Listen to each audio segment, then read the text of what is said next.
what is the surge capacity of a 12,000 XP?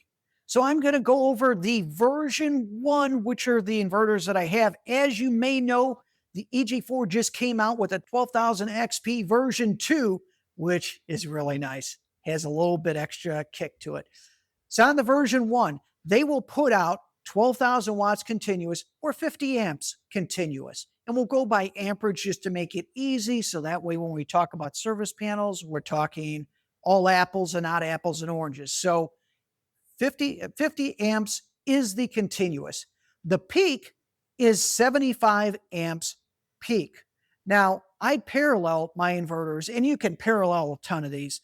I have 3 of them in parallel for the house, 2 for the shop. So with the 3 for the house, I can put out 50 amps continuous each, or 150 amps combined. 225 is the peak, okay?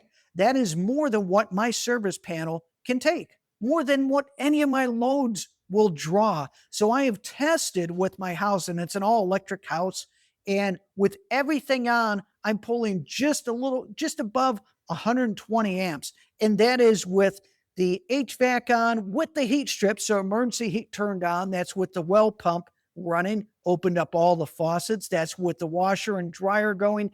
That's with the oven on, electric stove, all of that on, microwave on, lights on, TVs on, radio on, everything on, a little over 120 amps.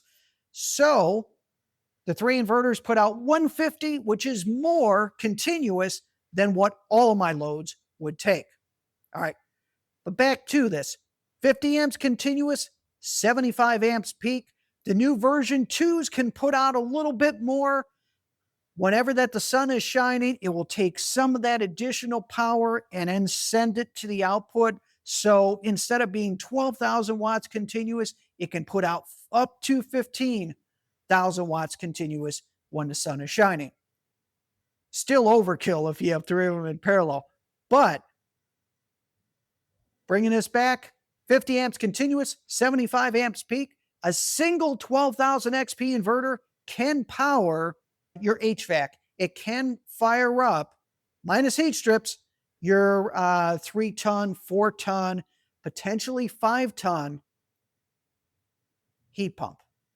Okay? Minus heat strips. So just a little bit of information on it. Hopefully it's helpful. Like, subscribe, leave a comment, and please check out windsolarforum.com. Set up an account, post.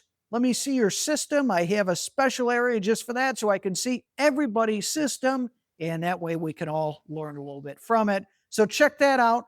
And as always, thanks for watching.